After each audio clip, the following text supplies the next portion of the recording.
Well, hey, what's up? Good evening. Hope you're doing well. Hope you've had a great day. Today is Wednesday, December 15th.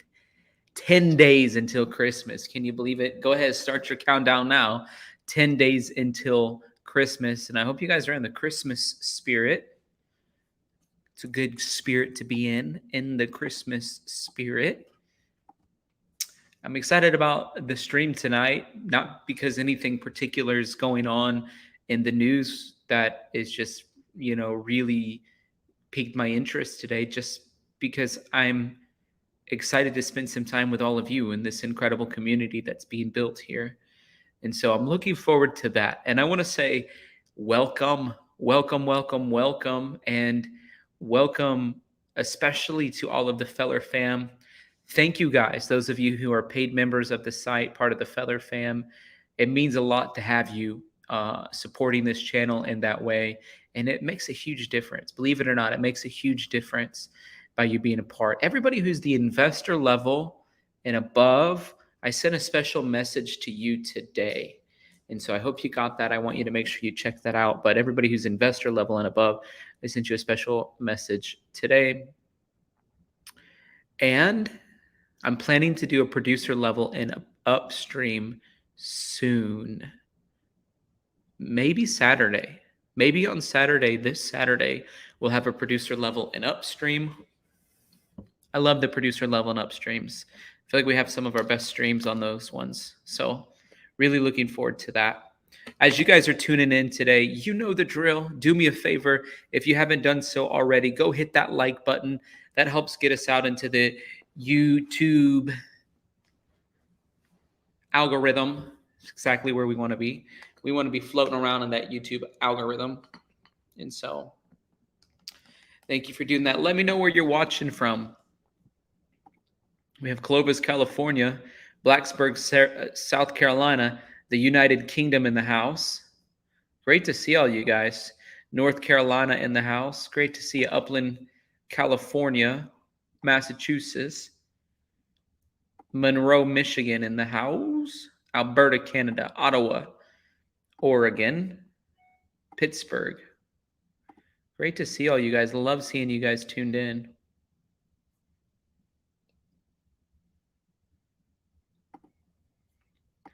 Omaha, Sugar Hill, Oklahoma, Dallas, Texas, Toronto, North Carolina, Texas,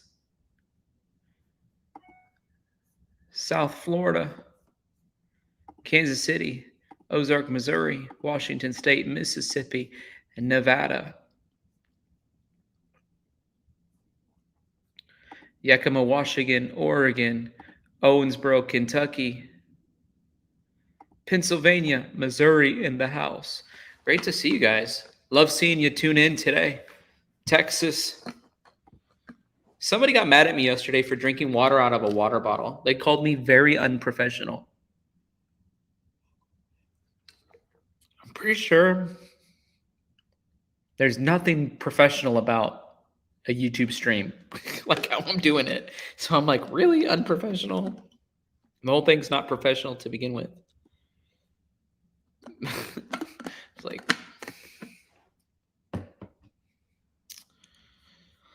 Long Island, New York, Indiana. They also said it was annoying. I mean, which I guess could be annoying, but boys got to drink. Your boys got to drink, all right? Wisconsin, Southern California.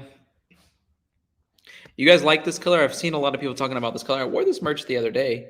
This is the A New Mind merch. You guys like the blue color? That's the cool thing about the merch on my website. It's like you can pick whatever color you want. The bad thing is like half the time the design doesn't even go with the color that they let you pick from.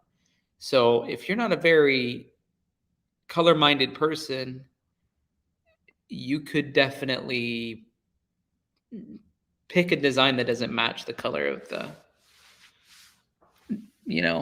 design. Pick a hoodie color that doesn't match the design. But anyways, I like this hoodie. It's the second time I wore it. I wore it the other night on the stream. It's really soft and it's very, very comfortable. So that's that. And we had our beginnings class 201 today. If you missed it, you can go to tylerfeller.com/class to rewatch it. You have to watch class 1 and class 2 to be able to be a part of class 3. And so after you do take class 201, and if you want to sign up for class 301, you just need to go to tylerfeller.com/201 to sign up. Easy as that. Okay. I know we've talked about this subject already, but it's going to be big news 2 days from now. So we're gearing up to the big news of this documentary. And maybe this is what we'll talk about. I don't have Peacock, so I'm going to figure out how to watch this. I guess I'll have to get Peacock. Can you do a trial or something on it? Because I don't really watch. I'm not like into movies or TV, to be honest with you. And I know probably a lot of you guys are not either. So most of you probably don't have Peacock. So I don't have Peacock, but if I can do a free trial and watch this, maybe I'll do that. But maybe that's what we'll talk about on our producer Leveling Up stream on Saturday, is this documentary, because they're sharing new information. And so I am like really interested in the information that they're sharing, the new information. I mean, obviously, probably most of it we've heard, but anyways, let me play the trailer for it again and let's talk about it just a bit. Gabby and her fiance embarked on a cross-country trip in Gabby's 2012 white Ford van. It was like every parent's nightmare, just like in a flash of a second. She's gone. She's missing. So just take a minute, step back and breathe. The thoughts that were going through my head were something really bad has happened to her. That time when we were looking for Gabby was it's a blur. It's really like it. It's horrific. The media and the internet just went crazy. I think the hashtag Find Gabby hit like over 1 billion people. Her bright, beautiful light touched a lot of people. I am going to walk down here a little bit because I see something. Right here, okay, is where they think that it's a shadow of someone digging. There was definitely more to this relationship than was being shown on social media. So a body has been found in the area that they were searching for Gabby Petito.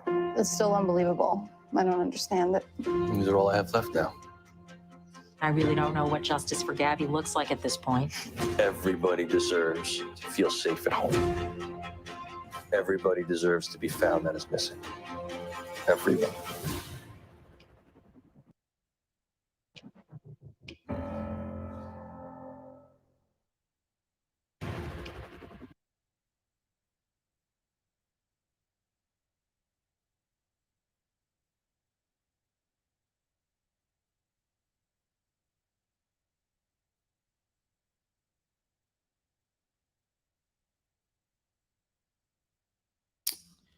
The murder of Gabby Petito, truth, lies, and social media.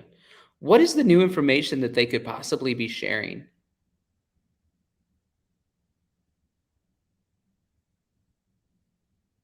That's what I'm curious of. Like, what? Do they know what's in the notebook? Do they have evidence? All of them said on Dr. Phil and said they thought that Brian Laundrie was the one who did this. Do they have evidence that Brian Laundrie did this?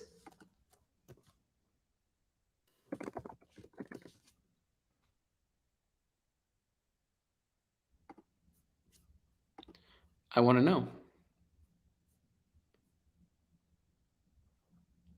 I would like to know, what is the new information that they could possibly be sharing? Do any of you guys have any ideas of what it could possibly be?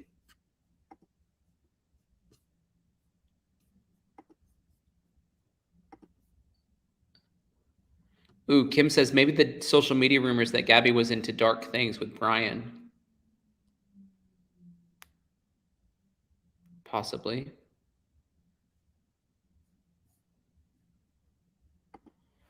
It's streaming on Peacock app on Friday. Do not skip Faith Friday to watch this, people. Melanie says, good evening, Tyler from Canada here. Hope you're well tonight. Thank you. I feel really tired today. Like so tired I can't even put it into words.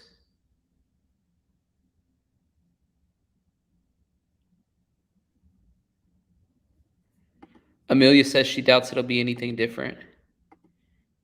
Ooh, Moab connection. That'd be scandalous, wouldn't it?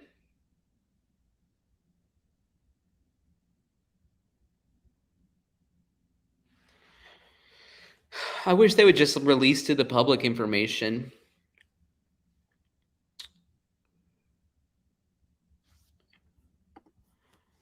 Kim says there were rumors about her and Rose that she and Brian could have been connected with Moab.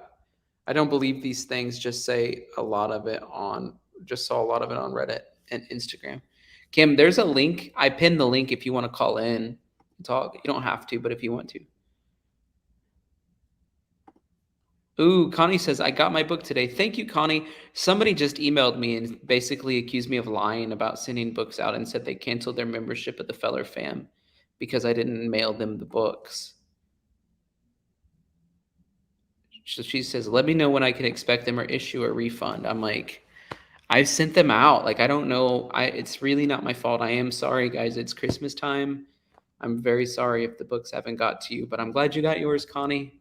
It was really a difficult task too, just so you know. Like, it's not like the easiest task to send out all those books. I wasn't expecting to send out that many either. So it's worth the wait, guys, I promise.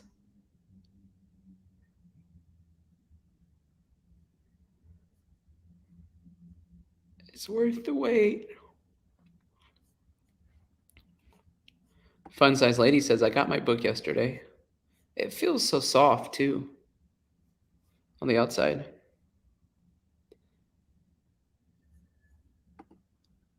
And then, yeah, there's mail backed up everywhere, and I'm sure that these storms didn't help, which brings me to my next subject. Do you guys, and it's the question that I put in the poll, do you guys think that companies or employers should let employees leave in case of the bad storms? Now, I grew up remembering if it was a little bit snowy, we would cancel school because the roads would get too bad. I remember if it rained too much, we would cancel school because the flash flooding and the water would go over top of the roads. There's so many rivers and creeks in Southeast Missouri where I grew up. So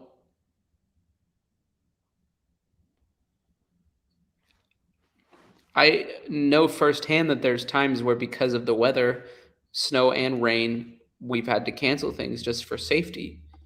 Andy says, it's an amazing book. I got mine on Kindle. Thank you, Andy, for the super chat. Thank you for supporting the channel, too. It means a whole lot. Your support makes a big difference. Big time.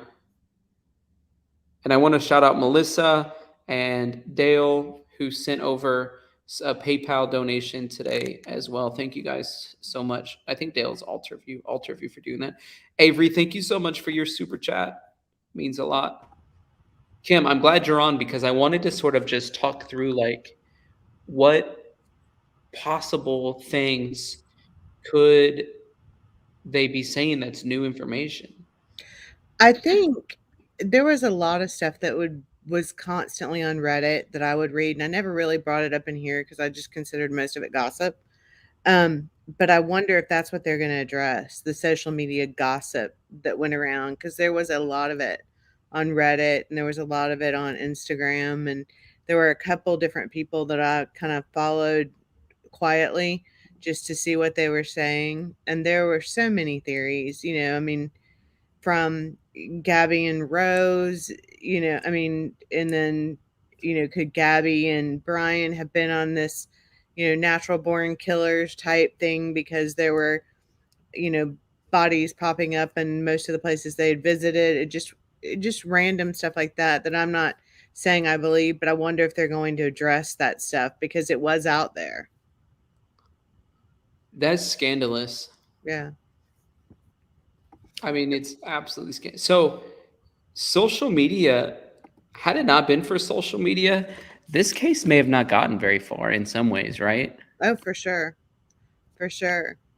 And I think, there's the whole, I wonder if they're going to address the DV angle, because her parents have been saying that they had no inclination that their relationship was that kind of relation, or that had that kind of issue.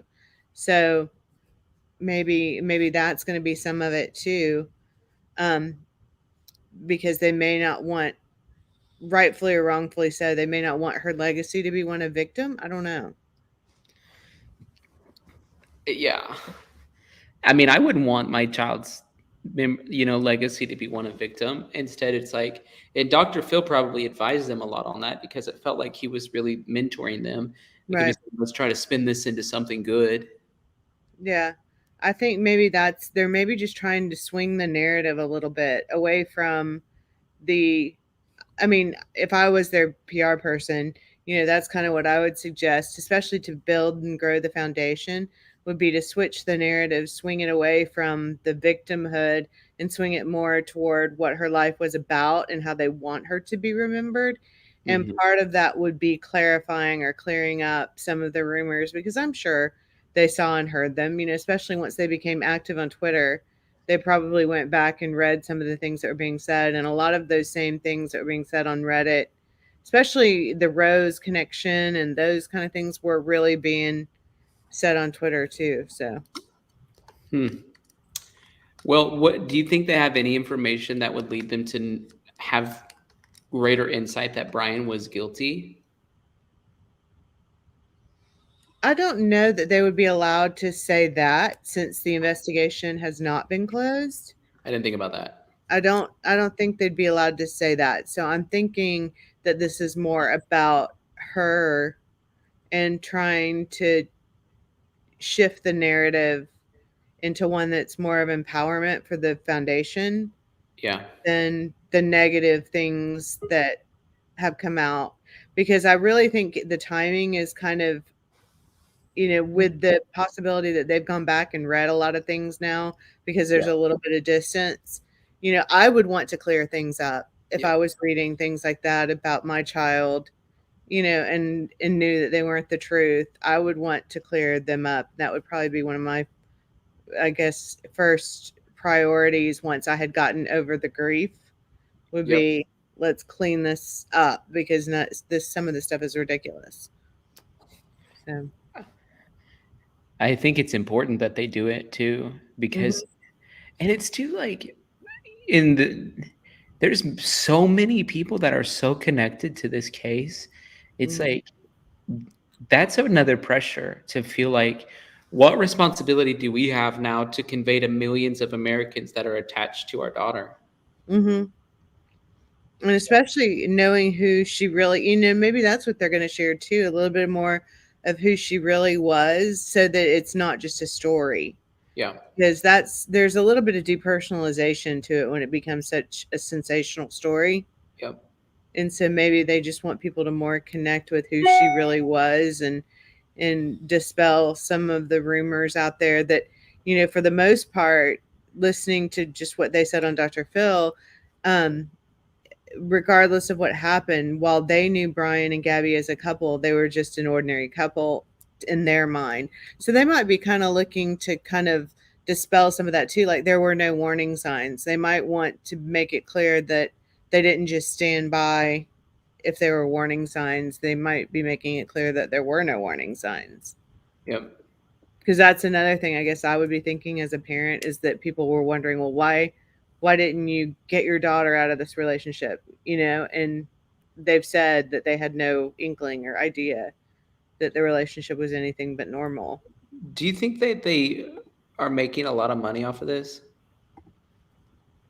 I don't know, probably, but I don't know that it matters. I mean, especially if they're going to put it in the foundation, I can see them saying, this is part of her legacy. We're going to put this money in the foundation. And that's another way to turn what happened from tragedy into some sort of triumph, kind of moving past it is to really build the foundation. I know my best friend whose daughter got killed by a drunk driver, that was her like primary way of coping, was to create new initiatives and try to get a new law passed on the marketing of, long story, but on the marketing of the Four Locos that were kind of marketed toward a younger demographic that were so strong in alcohol.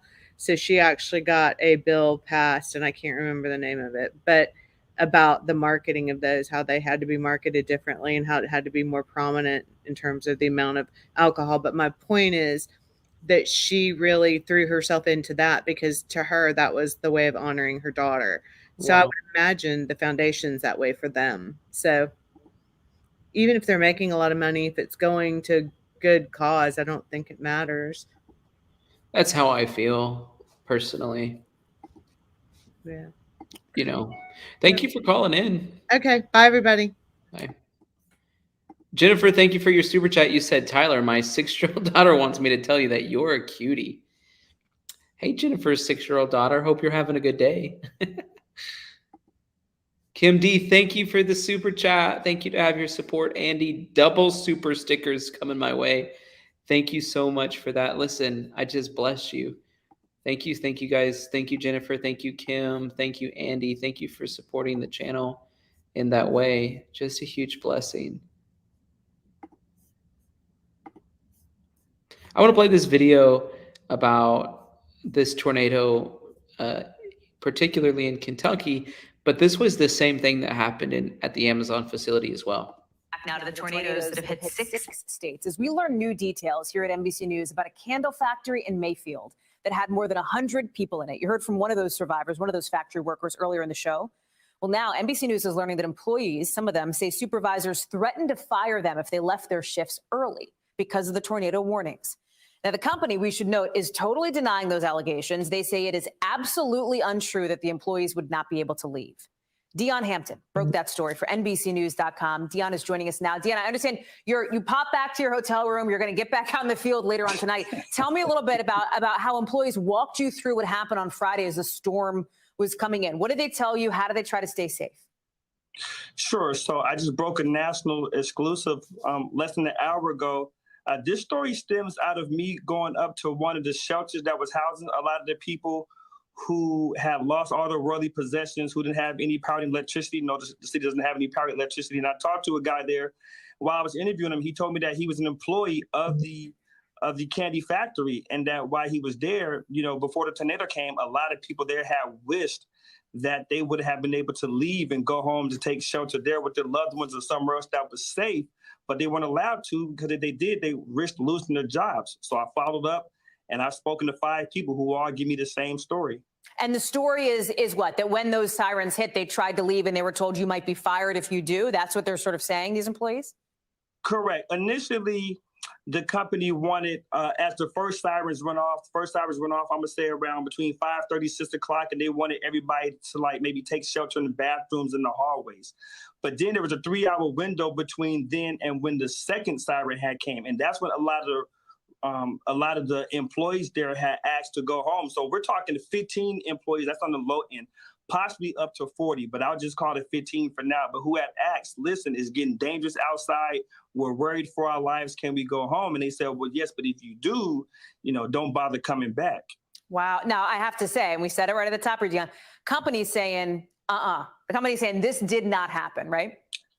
Correct. So I spoke to the company spokesman earlier today, and he said that ever since COVID started, that they have a policy where you actually are allowed to leave at any point during your work shift. You can leave and decide to come back the next day. So that means if you want to stay there for 45 minutes, okay. If you want to stay there for 2 hours, okay. If you want to stay there for the whole shift, okay. So they're denying the allegations, but the employees are sticking by their story. And some of them I know are still in the hospital.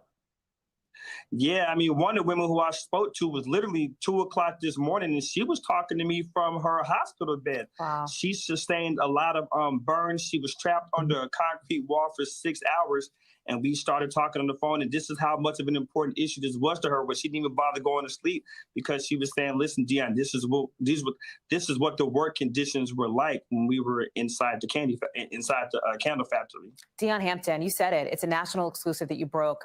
It is some important reporting, and we're really glad to have you stand on top of that. I'll let you get back out in the field. Thank you for your hard work. That's incredibly heartbreaking. Kim, are you there? I am. Do you hear me? I can hear you. So what are your thoughts about this? Do you hear me? Great. Yes. Well, I've been in disaster management for 25 years. And unfortunately, you hear these same stories over and over again. Is the story that the factory workers never meshes with the officials. The good thing is the state is doing an investigation. They'll finally get to the bottom of it. But let me just tell you a few things that I think happened. The tornadoes, there was a tornado risk for days. Meteorologists knew there was going to be a large breakout. Everybody knew. The management at the yes, and the management of the company should have had a plan of what they were going to do.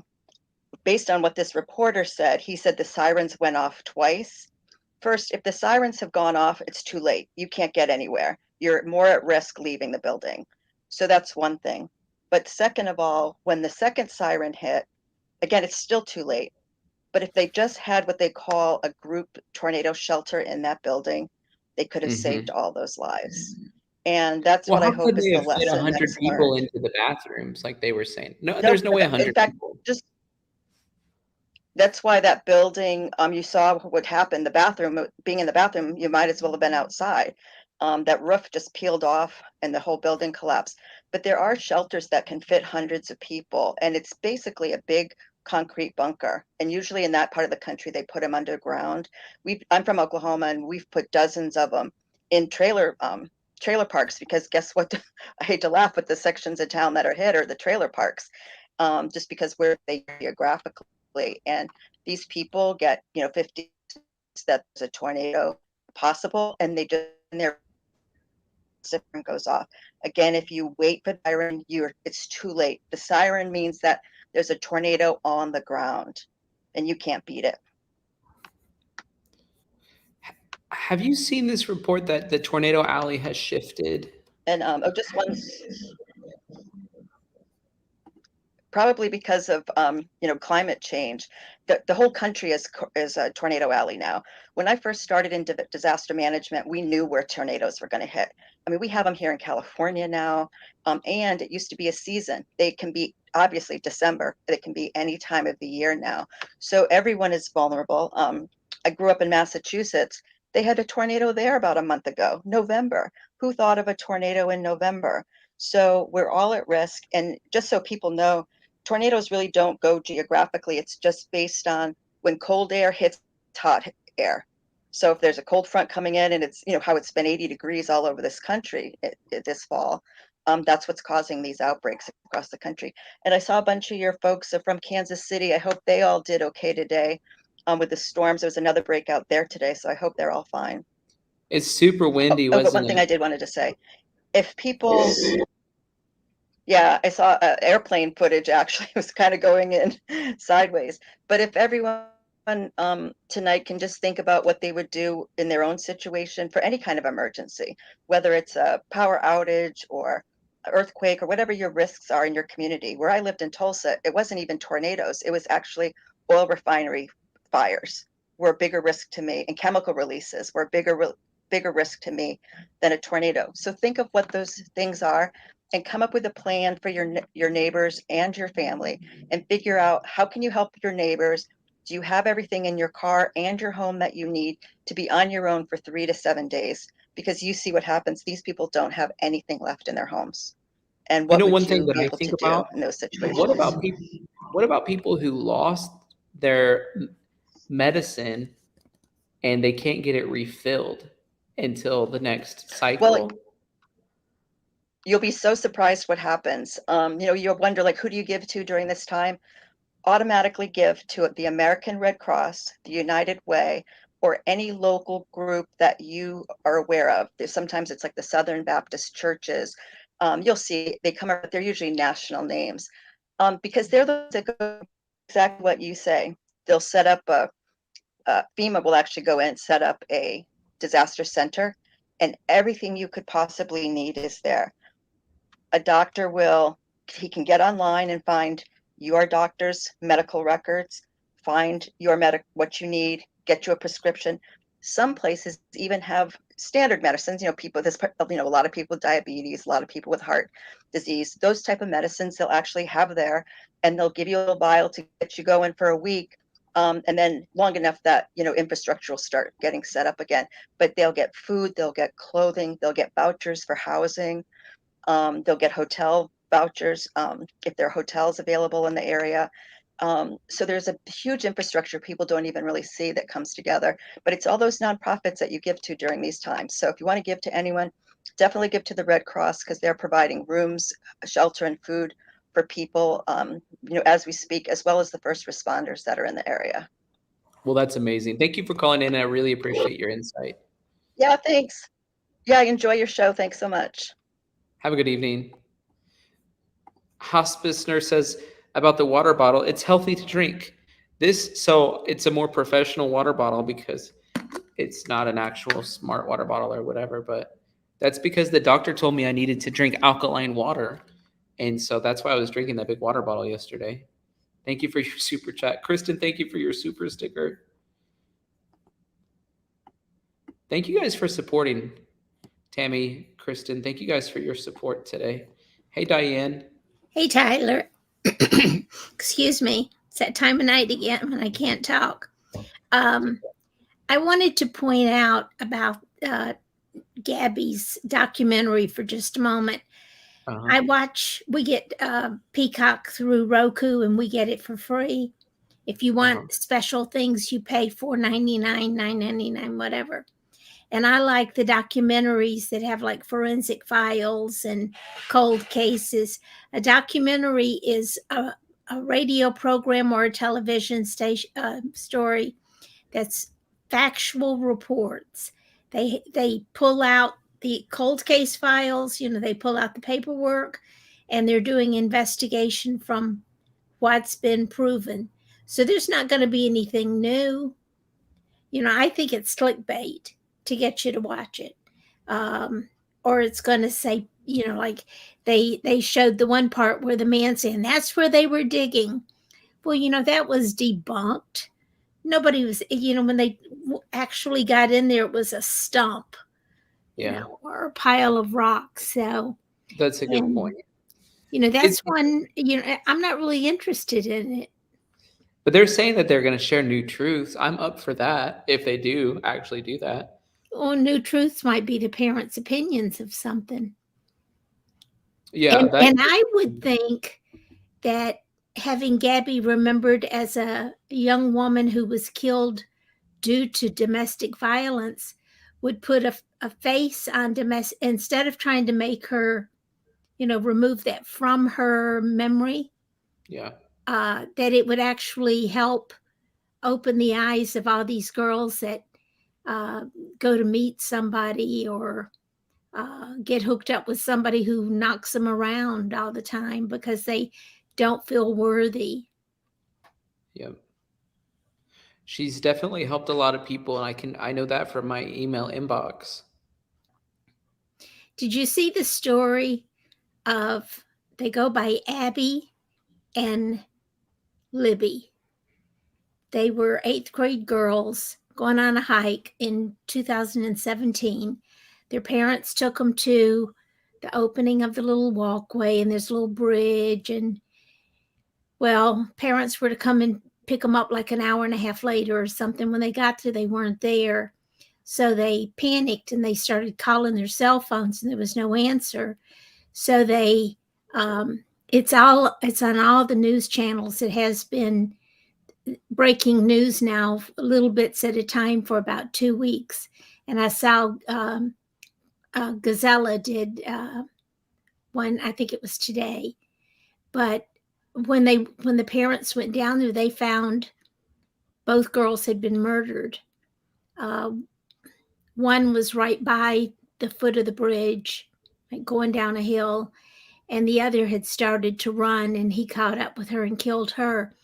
But one of the girls was so smart, when she saw the man appear and he wasn't what she was expecting, she's turned her phone on. She's got him on tape, and she's got him telling them to go down below the bridge.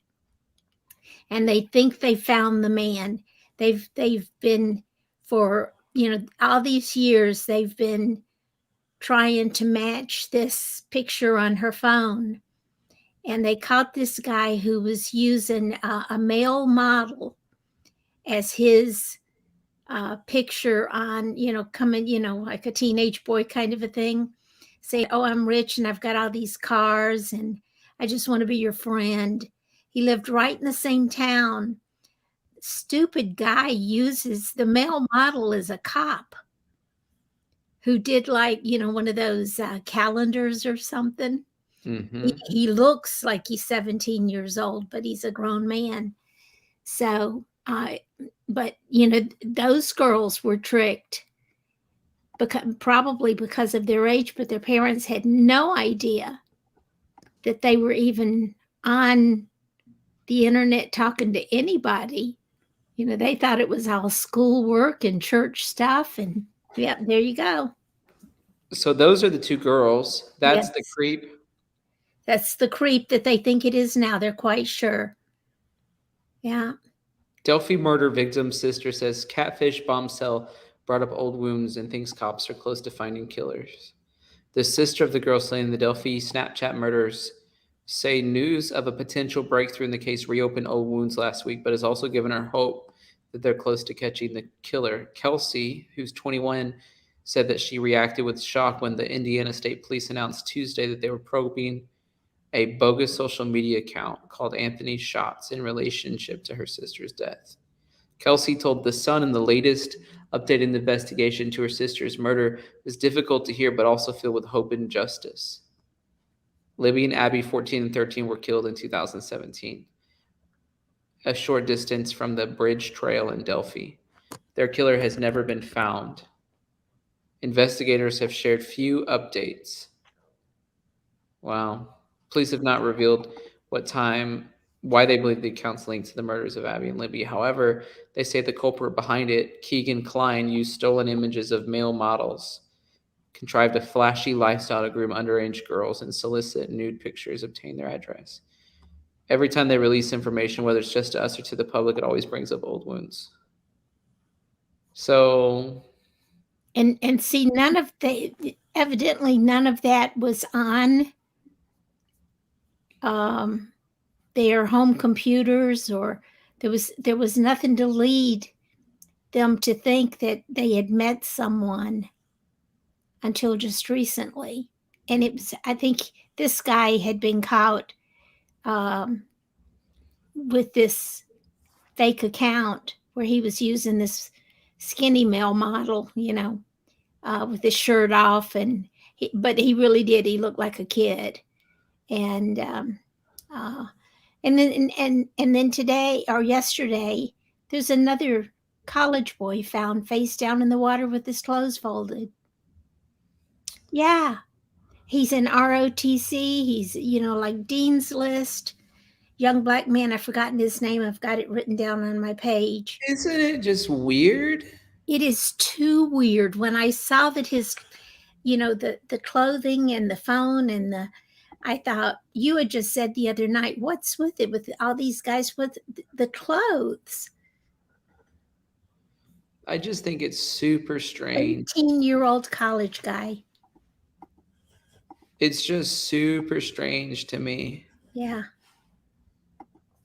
It doesn't add up. I think that they're connected somehow, because how could they not be? The only thing, and I don't know where I put his name. He was in a different area of the country. With the other guys, Jason Landry going, all the way up to Jelani Day and Brendan Santos, all these guys, I mapped them, and they were in a line along the highway, which made me think truck driver. but this guy is not in that area. And I saw it yesterday, and I wish I had it. I hate to always make anybody wait, but I've been keeping a track of the ones, and it's so many guys. I mean, I've got 2 little boys, and I think I know where they are. Jason Landry, and in one of the articles from 2 days ago, it said before he went home, he was going to see some kids and some friends in Missouri. They've never said that before. Missouri City, Texas. But I don't remember ever seeing that he was going to stop before he went home from college. Yeah, I don't know. We could ask his father. Yeah, I really don't remember that. And then remember that Sean McLaughlin, that his mother came from Ireland. She's looking for him by herself. And Daniel Robinson, they've moved now. They're looking in the cities and looking at homeless shelters again. But they've expanded the area where they're looking. Kim just sent me the thing and that you're telling me, the story that you're telling me. I put it on Feller Fam, so. Yeah, it's from Cobb County, Georgia. Charles Brown is his name. Yeah. And they found his body in the lake. I just have such a hard time even realizing that that's possible. Well, that Brendan Santo that went missing on October the 29th, when he went to MSU for a rival football game, and he was staying with friends, and he came out to go to the dorm where he was going to sleep. They've gone up and down 25, 35 divers at a time looking for his body in the river. He's never been found. So, he could be another Jason Landry. But yeah, there's so many. I've got just page after page. I pray that some of these people are still alive. I know. There's a young girl named Layla Romo. She was waiting for the school bus. And when the school bus got there, she wasn't. And so when she didn't come home from school, her parents called the school and wanted to know what was the matter. And they said she didn't come today. So she's 16 and she's been missing since November the 8th. But there's just one right after the other. And I mark them off when they are found, which way, one way or the other. But Marissa says about the tornado storm victims. I thought about that. I'm like, if all their medicine that they have to have and depend on is under a pile of rubble, how are they going to get new medicine? And some of them couldn't even afford it if they had. It does, for some people, it's all they can do to pay for what they have already. Marissa says, my car was broken into right after I had refilled the 90-day Adderall. I was freaking out, but all I had to do was give my doctor a police report, and I got another prescription. So hopefully they can do that too. That's good that happened, Marissa, especially with Adderall. They're really weird about if you lose a prescription. But thank you for that super chat. But I worried about that. Like, there's people with heart medicine and diabetes and cholesterol medicine and whatever. It's like, well, even blood pressure pills, they're real cheap to get. But of course, it used to be your pharmacist trusted you. He knew you, and your doctor knew you, and it's not quite the same. Yeah, I don't know if it's that way anymore. But like the lady said, they have it on the computer now. Everything's on the computer, so they can pull it up and see that that's what you take. But of course, something like Adderall, you could have it in your purse. And would insurance pay for you to get it again? Well, my insurance doesn't pay for anything because we just have Medicare. And Jim gets his medicines through the VA, but the government won't pay the government. So the money for his prostate cancer, that's $3,000, they wouldn't cover. And then, for the things that he needs because of the surgery. They won't cover that. So, yeah, I So have that's to what buy I'm my saying, own like, medicine. but my point is, if it did cover it and then you lost it, would they cover it a second time? You would think due to a tornado, they would be understanding. If your house was destroyed, I think they would, even if it was a fire or, just one home. I think they would. I think they would, yeah. Whenever that lady Kim was calling in talking about disaster preparation, I wouldn't say I'm well suited for disaster preparation, but I have like extras of everything just because I hate the thought of being in a situation where you can't have things you need and there's a supply chain shortage and it just seems like it's getting worse. So I told my cousin Rose, like, you need to go buy a deep freeze because you never know if I don't know how bad the supply chain shortage is going to be, but I can't tell you I hate shopping, but I've been in stores that aisles are empty. And that was even before people were really going deep into Christmas shopping. So my point is, like, people really do need to be a better job of So, whether but there's a then supply chain shortage or not, but people need to do a better job of being prepared. you fill the freezer. My mother lives in Daphne, Alabama, and the hurricane did a little roof damage, but she had no electricity. So she had just gone out and filled her freezer with meat, and the insurance company wouldn't cover it. Told her, you should have had a generator if you were going to have a freezer. But she had cut back on her coverage because you have to have certain kinds of coverage. Like she has a cabin on the side of a mountain, and she can't get fire insurance because they can't get fire trucks up there. Mm-hmm. So, but yes, she lost quite a bit of money. Well, I remember whenever I was a teenager, there was an ice storm that came and it knocked out electricity for over 1 month. And our school was canceled for over a month. And I lived in a rural area, but for probably 2 weeks, the roads were unsafe. We couldn't even drive on. It was really rough times if you think about it in the sense that, like, it's freezing cold and there's no electricity. So it's like people do need to figure out ways to be prepared for every kind of thing that may come to their area. And earthquakes are a big deal, potential, Hurricanes. I'm not trying to scare people, but the thing about hurricanes is, like, a lot of times I feel like you get a warning. But some people, again, I think about that. Some people can't afford to take off. When I was a child, we were poor, and we lived in a little 4-room house that my parents owned. But when a hurricane came, we went to the high school gymnasium, and the Red Cross would make us sandwiches, and the kids would run and play, and the parents would sit and talk, And I remember my Uncle Fred taking me out in the eye of the storm. Remember, he was only 11 years older than me, and we did a lot of stupid stuff, I think. But I think that'd be fun. Yeah, it was real eerie. Nothing moves, nothing tweets, nothing. So, but we live in Georgia, and we get tornadoes quite a bit. But if somebody says it might snow on Thursday, everything's shut down. Every church is closed. I know.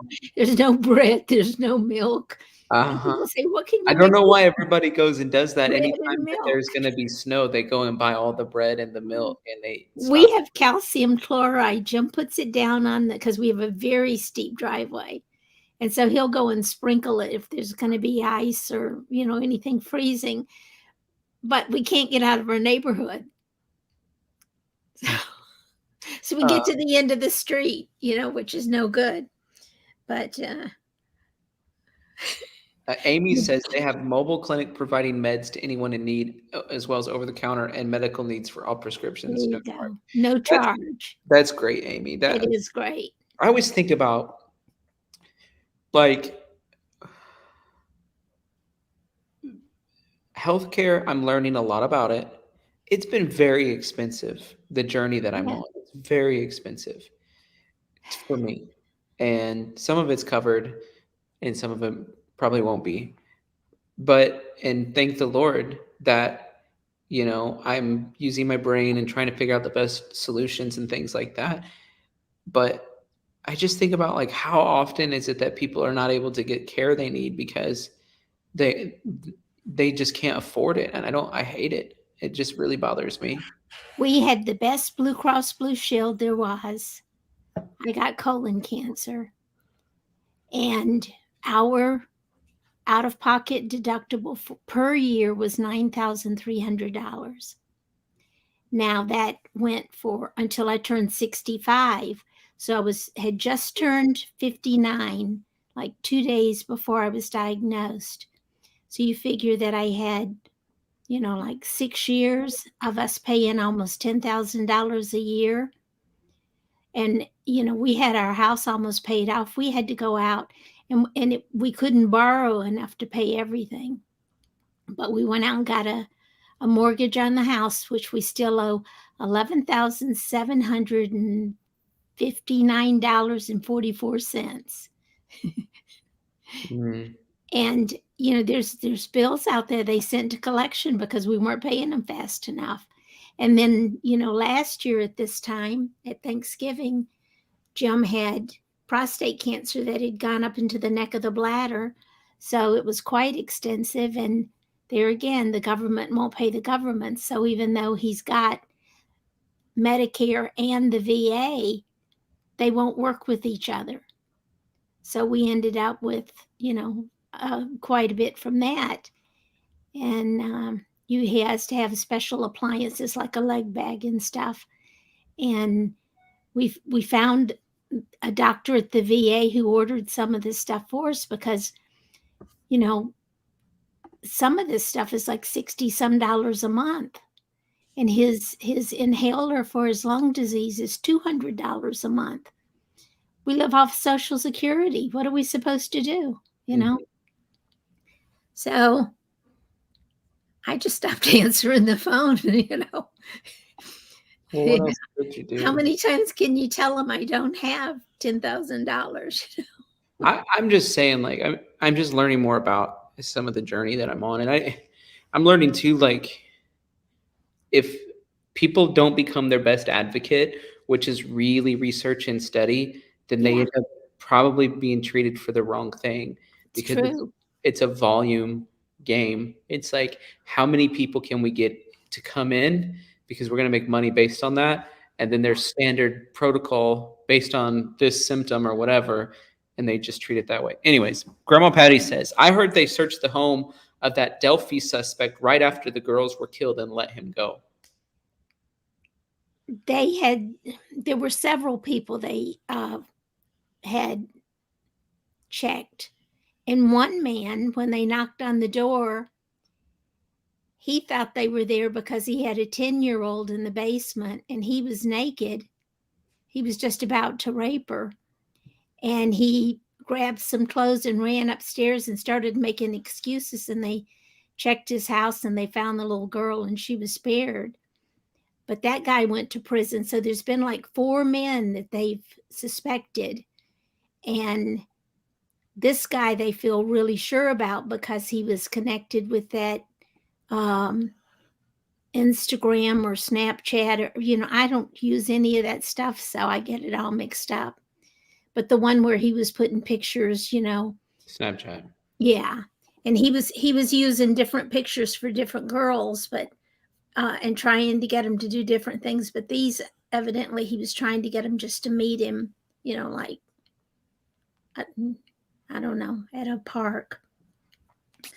But yeah, they had, because I've been reading about this for months. I found it just by doing a search for missing people or unsolved murders. And I sent it to Grizzly months ago. And so now it's, I'm glad to see that there's something coming from it. But I thought from what I've read that the police have stayed on it all this time. They just didn't have enough proof. And one guy killed himself in the middle of all this, one of the suspects. So a lot of them do that. Yeah. So he was guilty of other stuff, and he knew he was going to get caught. And but as as long as because the scary thing is this guy's been on the streets for what, 4 or 5 years now. Oh, a while. Yeah, and how many more little girls could he kill? Because I mean, those little girls look so innocent. They didn't even look like your typical 13, 14-year-olds. And so many of these kids are church kids. So, I don't know. Maybe their parents feel like they're safe and don't think to warn them. You hate to talk to your kids about stuff like that. I don't think parents know what's happening on their kids' cell phones. That's a problem. So, of course, mine are so old they never had that. Thank you, Grandma Patty, for that super chat, and thank you for thinking about that case. These are all heavy, heavy things. And thank you, Diane, for calling in. You're welcome. I'll talk to you later. Have a good evening. Thanks. Bye-bye. So here's what I was mentioning earlier when Kim was on the call.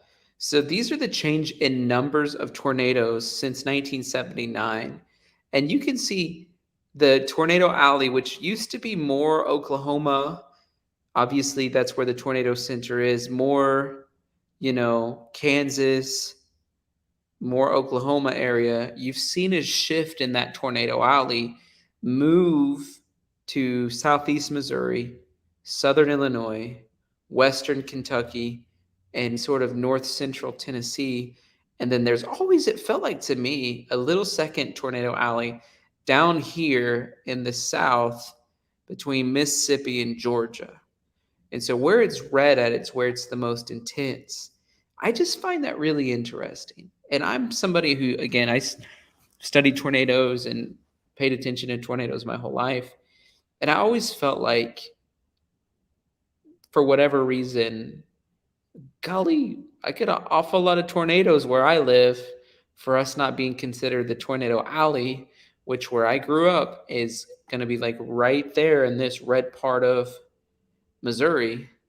And then for the past 5 years, I've been living right here in Illinois, and there's tornado warnings all the time. There's tornado warnings all the time when I lived right here in southeast Missouri, and there's tornado warnings all the time in Illinois. And then obviously this tornado that went through Arkansas, Missouri, and into Kentucky, the Quad State tornado that went through, it hit this deep red spot there in Kentucky. So, little geography tornado lesson for you. But do you guys see that the Tornado Alley is shifting? That they're going away in the Central Plains or the Midwest, but over the past few decades, there's been a slow and subtle shift to the southeast. Data points to a drier climate out west and shifting moisture along with recent climate patterns.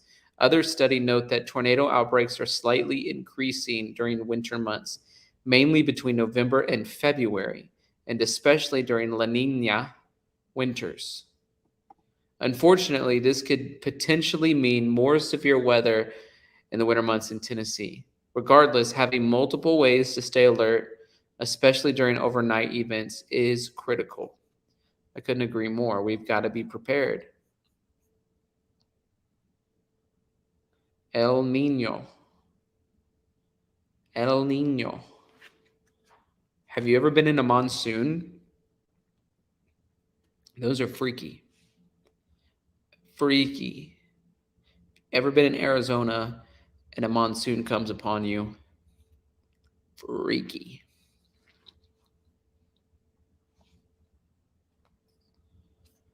So that's that. Here's another story about the tornado situation. And obviously you could hear what they were saying about the Kentucky situation, but apparently sort of the same thing was being said about the Amazon situation, about letting the employees out. Amazon warehouse in Edwardsville, Illinois, where at least 6 people died when the building collapsed. Before he died, Amazon worker Larry Virden reportedly texted his girlfriend, "Amazon won't let us leave." OSHA has opened an investigation into the employee deaths, which I think is absolutely appropriate in this case. Yeah, I mean, it just sounds ghastly to not let your employees go or to threaten them if they go. I mean, during an active tornado situation. Of course, this is our gut reaction. We don't know all the facts. Maybe it might turn out it was more dangerous to go outside, and they didn't want you to go outside. I mean, that should still be your choice, but that's what we need to find out. Yeah, it should still be your choice. I mean, they can't say you can't leave like you're a prisoner. They should say, look, the sirens are going. You're not advised to leave. If that's the case. Right. Yeah, exactly. So I do think we need a little bit more details as to why they were saying you can't leave. Was it because of the sirens and safety reasons, safety protocol for the company? Or don't go outside and run into a tornado is probably a good. Yeah. Right. I mean, there's always a question of whether or not you shelter in place, to use the cliche, or you move. But in order to shelter in place, the shelter has to have some sort of protective capacity to it. And in these flimsy warehouses with boxes everywhere, it's one of the least safe kind of shelters that I can think of in a tornado. If they said, look, we don't want you to leave, but here is the safest part of the warehouse that we want to all go to. That's one thing. There's no indication that that's what they did. It was more like it's Christmas, and they are now saying, like, hustle back to work. Like, there's parts of the warehouse that haven't been destroyed. They have products in it that people want. You got to get back to work. So we need an investigation, but it does not appear that safety was top of mind. Yeah. Jeff Bezos is facing criticism for his handling of this tragedy. His response came almost a full 24 hours after the tornadoes lifted, and as details emerged about the Edwardsville factory collapse on Saturday morning and afternoon, Bezos was championing his latest space tourism launch. One Twitter user wrote, quote, "While workers' bodies were in the morgue and buried in the rubble of an Amazon warehouse, Jeff Bezos was literally high-fiving Michael Strahan following the 6-minute space tour." CNN aired news of both events live, sliding back and forth between celebratory and somber tones. So come on. It's very dystopian stuff that you couldn't you couldn't like make up if you were making a film about this. Yeah. I mean, there's always bad stuff happening somewhere in the world at the same time. But it's his factory, so it's right. These are his employees. Yeah, his employees, his factory, completely tone deaf to be like, oh, look at my space launch, and it's like, let somebody else rep that while you go and talk about the loss of life at your factories. Yeah, well, particularly because this sounds like this could actually be Amazon could be in trouble for this, right? This sounds like some liability issues come into play. So he would be well advised to take this extremely seriously, because I think OSHA is going to take it very seriously, and they should, because it's terrible. A lot of people died. So Robbie's standing up for OSHA. Good way to. This is the only, very rare occurrence for me. So you can tell that I found the line. I like it. Yes. People literally dying because they won't let you leave the factory. So obviously they can't hold you there, but should an employer be allowed to say, you'll be terminated if you leave? That's a big question. It's the question that I asked in the chat as the poll. I said, should employers let employees leave in case of bad storms? 88% of you said yes.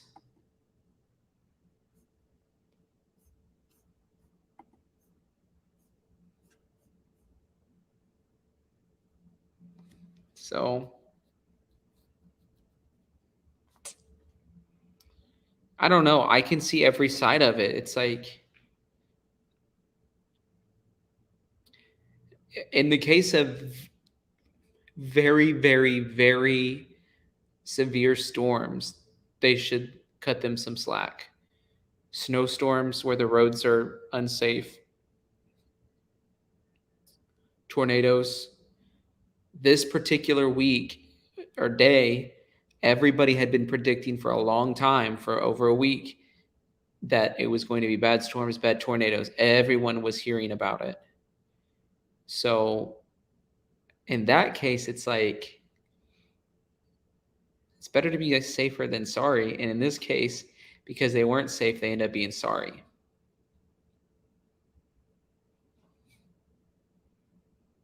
Same thing at the candle factory. And I agree that if they had a legitimate shelter, that's even another thing. Like, no, we have a safe shelter here. So, things to think about. They haven't seen each other since their arrest 10 days ago, but there they were in a Michigan courtroom, James and Jennifer Crumley, their arms shackled in prison uniforms, sitting apart. Then an extraordinary moment. Crumley mouths the words, "I love you," to his wife. The parents have been charged with involuntary manslaughter after allegedly giving their 15-year-old son, Ethan, access to a gun and failing to intervene before the shooting that left 4 students dead. You people have lied to us. The first value on the school is trust. We don't trust you anymore. Now we've had catastrophic failures at your watch, and you don't want to talk about it? The first school board meeting since the shooting was held last night and drew a lot of angry parents. The fact is clear. He was told that he needed help. He was told that he needed to go home. His parents dictated that they weren't taking him. It wasn't an option. It's not an option. If they don't want to take him, the right people should have been called, period. When the school reopens after the holidays, new safety measures for students will be enforced, including no lockers and no backpacks. When my 4th grader came home from school last Friday, he asked me why his school is searching him and treating him like a criminal. A judge has denied a request to move the suspected shooter to a juvenile jail. The Crumbleys and their son have all pled not guilty.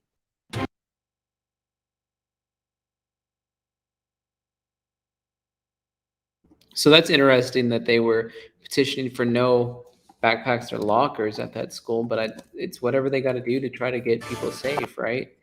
And for their kids to feel safe at going back. Renee in North Carolina says, I work at Amazon. They have an extremely lenient go home policy every day of the week. That's what I thought. A lot of larger companies right now, it's sort of trending that way for them to have extremely lenient go home policies, such as even as extreme as unlimited paid time off. A lot of employers have unlimited paid time off as one of their benefits. I don't understand how that's even possible. How could they have, you could work for the company and based on their policy, never work and still get paid?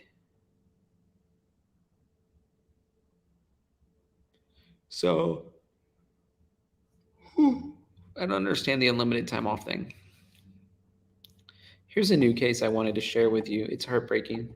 A gruesome investigation on Long Island. A missing mother of 4, killed, stabbed 20 times, and now her husband is under arrest. Prosecutors claiming he planned her death for weeks. Eyewitness News reporter Sonia Rincon live in the Suffolk County hamlet of Center Reach with this rather gruesome story. Sonia. Yeah, Bill, the case of a missing mother here in Center Reach had police suspicious of her husband right away. Marcelo Molinari claimed his wife ran off with another man. He let the police search her vehicle and his phone, and police say he was cooperative until they found her body early yesterday in a wooded area in Middle Island. The body was off a trail, covered with leaves and branches, and wrapped in plastic. 43-year-old Marcelo Molinari was arrested shortly after the grim discovery of his missing wife's body, saying nothing today in court as prosecutors described the evidence. His phone GPS showing he'd been to the Rocky Point Pine Barren State Forest early the morning of November 23rd. Police say he told them he and his wife, Melissa Molinari, had an argument the day before, and she packed up and left with an unknown man in an unknown car, leaving him and the couple's 4 children. He claims she called him from an unknown number on Thanksgiving and told him to cook dinner. But after her remains were found in the wooded park yesterday morning, police searched the home, finding evidence of blood in the basement. we're working under the theory that the house is the crime scene, the car was used to transport her, and she was placed in the Pine Barrens. Prosecutors say Melissa Molinari was stabbed roughly 20 times. Her husband did not enter a plea at his initial appearance and was ordered held without bail. There's certainly going to be an investigation conducted by the defense in this case, and we're certainly going to proceed forward with the trial in this matter. The 4 children have been placed with a family friend for now. I feel heartbroken for the family and for those children mostly, and I hope to find some peace. Prosecutors say this murder was planned, as evidenced by the searches on Molinari's phone that he thought he deleted. He'd apparently been researching the law on murder and extradition and making shopping lists for things like duct tape after learning that his wife had had an extramarital affair. Now, police say they talked to the man that she had that relationship with, and he claims it was over.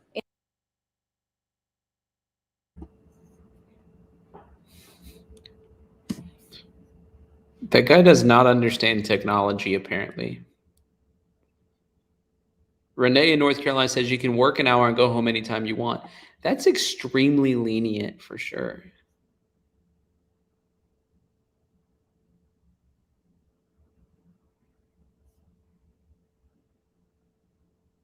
It's extremely lenient.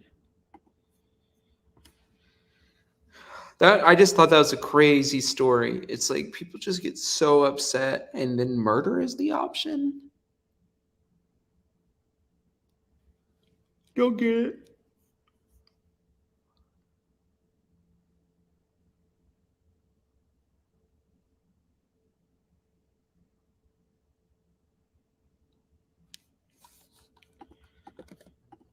So here's the story of Heidi Planck that we didn't play or talk about quite yet because it's a claim.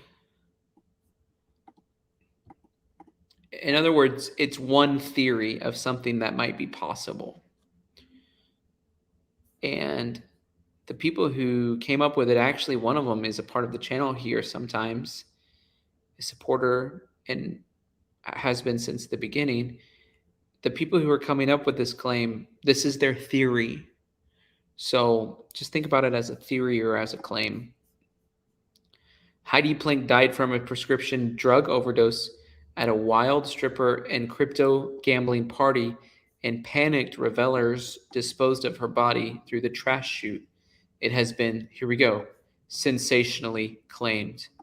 Bookkeeper Heidi, 39, disappeared in highly mysterious circumstances after attending her 11-year-old son's flag football game in LA on October 17th. Heidi, 39, disappeared. Oh, why would it say the same sentence 2 times in a row? Heidi vanished after attending her 11-year-old's game. And Don Heim, pictured, thinks she's cracked the case. Cops have been searching for almost 2 weeks at a landfill site, some 50 miles north of where Heidi was last seen on CCTV cameras with her dog Seven in downtown LA. Officers have said they found evidence at the Hope and Flower apartment building, which led them to believe Heidi is dead. It is understood that they were led to the Chiquita Canyon landfill because it is where the waste disposal company working at the apartment building dumps its trash. Now, internet sleuths who have been investigating the case claim to have solved the riddle of what happened to Heidi. Don Heim, 50, who's worked 21 years as a paralegal in LA and co-hosts the Mom Boot True Crime in Real Time show on YouTube, made the bombshell claim on Friday. The mom of 4 told The Sun that she thinks that she may have cracked the case after visiting Hope and Flower on Wednesday with a friend of Heidi's to attend a vigil site erected by her friends and family. While there, they were approached by a woman who lives in the building and who Heidi's friends have spoken with before. The woman asked them to come into the building to help fix a flat tire on her Maserati car through Dawn's AAA. Dawn was left stunned when the woman eventually claimed that she had witnessed Heidi die from an overdose after taking anti-ADHD Adderall laced with fentanyl at a party on the 40th floor. The alleged witnesses also claimed that she came face to face with Heidi's remains in the trash chute after it got stuck on the 28th floor. And in yet another bizarre twist to the tale, Dawn saw the witnesses later flipped out when she and Heidi's friend tried to leave and sucker punched Dawn from behind, leaving her with a concussion. Dawn told the Sun, "I was told that Heidi went down there to see someone she had been dating who lives in the building and get some Adderall from him. There was a huge party up on the 40th floor, so she dropped her dog off with a sitter. Apparently, she had done the same before. So she was up at this really big party, and they were gambling with cryptocurrency. There were a lot of drugs and strippers, and they had brought a stripper up there and a DJ. And she was up there in this really big party. She says, I was told by several people that Heidi got extra Adderall from this boyfriend and that she was addicted to Adderall but nothing else. She did not do any other drugs but told me Adderall was laced with fentanyl. I was told that she OD'd in the middle of the dance floor, fell down, broke a glass that she had in her hand. And a group of people tried to revive her, but they couldn't, and they got scared because there was a lot of illegal stuff going on in that apartment. So a bunch of them took her out and put her out in the garbage chute and pushed her down. The girl who was telling this was there, saw it happen, and heard Heidi fell down the chute, but didn't hear her stop. She said she went to check the chutes down to the 28th floor when she opened the door to the trash on the 28th floor and saw Heidi stuck there. The woman told me this in front of 3 other people who work in the building. They were like, yeah, that's what happened. She also shared videos in a pic, which I was told show the party in the aftermath of Heidi losing consciousness. Dawn clarified that the man who Heidi was allegedly dating at the building is not her Mark Zuckerberg charity executive boyfriend mentioned in previous reports. One of the video clips referred to, which the Sun has seen but is not publishing at Dawn's request, appears to show a woman in a bra with high-heel boots clearing something away on the floor. The pic shows what looks like a nightclub scene in a dark room. It's timestamped Sunday, 11:41 a.m., matching the day of the week that Heidi was last seen, but not the time, which would have been around 10 p.m. rather than in the morning. A second video clip shows what appears to be a half dozen or so scantily clad young women in the same room that showed the picture. There is no sign of Heidi in either of the pictures, and the Sun has not been able to independently verify whether they were taken at Hope plus Flower. Her dog Seven was found wandering on the 28th floor of the building. That's a wild theory. If that turns out to be a true story, that is really wild. Do you guys think that story's true? I think that, like, whoever told that to Dawn, I know Dawn had been, like, investigating it before, like, even going there and to the apartment and trying to get some information about it.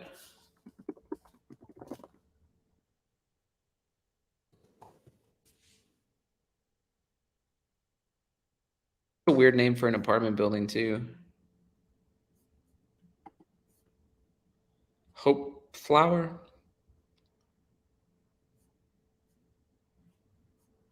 Exceptional amenities. Captivating design. Okay. Well. Wonder how much it costs to live there.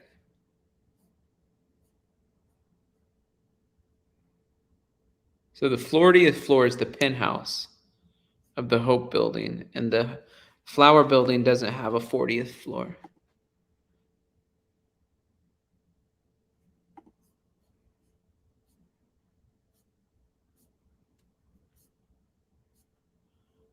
Wonder how much it costs.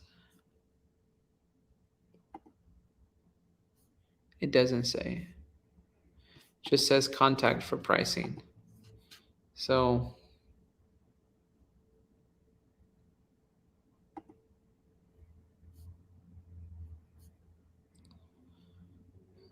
one bedroom, 692 square foot is $44,200.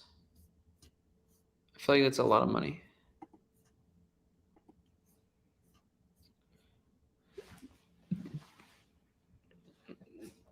Los Angeles is expensive. I do not suggest living there unless you really want to.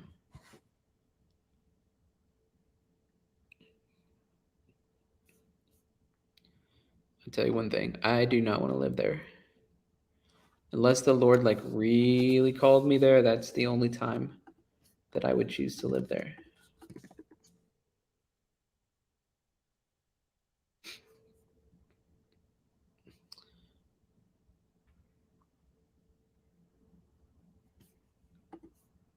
So, okay, guys, I'm gonna put the link in in the chat. Call in if you want to talk.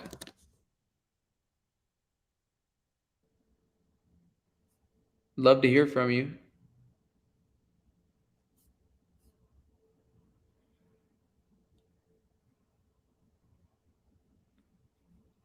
I was watching this show where like it's not uncommon for like a house in LA to rent for like $40,000 to $60,000 a month.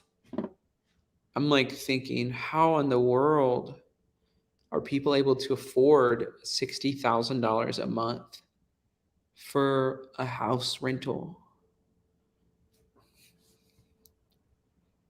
I know some people can, but like large quantities of people blows my mind.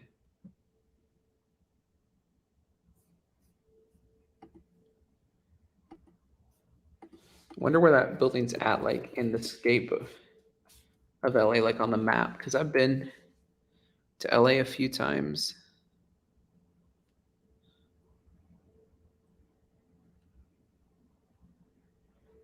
So there's USC right there. There's the Hope Flower buildings right there. It's in the Fashion District. Dodger Stadium is there.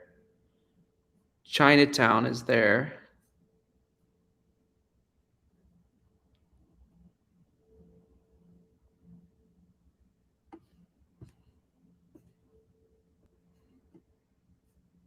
So, and the Staples Center is right there.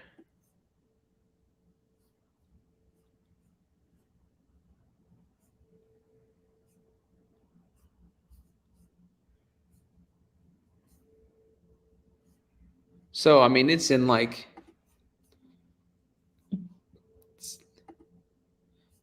it's in like the spot. Grandma Patty says, our mansion is in heaven. Praise the Lord. Thank you for that. I believe that. Jesus says, I'm going to build you a house that has many rooms. Just a mansion just over the hilltop.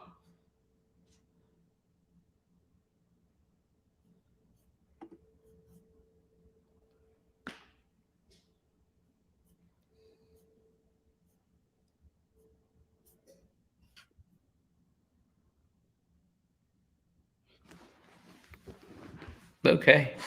Well, if nobody's going to call in, then I'm going to just call it a night because I'm really tired. I want to show you guys something too.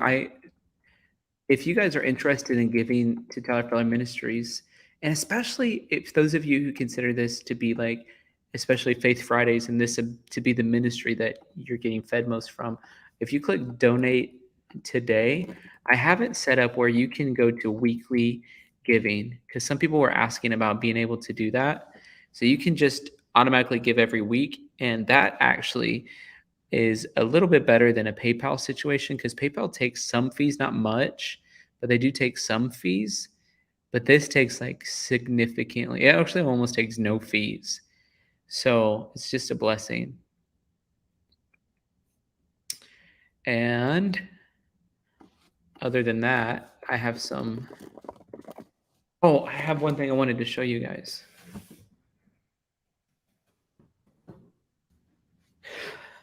Are you ready for it? The Don't Stop Santa hat came in. I guess I shouldn't put it over top of my...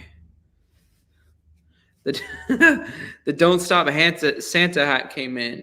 And so I thought it looked pretty good. I'm trying to figure out when we should be doing a Christmas stream. I really want to do on Christmas Eve. And it depends on how many people are available because Christmas Eve is a Faith Friday. And I'm wondering if we need to move our Faith Friday up to the 23rd. But I want to do, when we do that, a time of communion together as well. So just something to be thinking about. And I just bless you guys. Father, I bless everyone watching. Lord, heal their bodies. By your stripes, by your wounds, I declare them healed in Jesus' name. And I bless them right now. Amen. Amen. Thank you guys for being so great.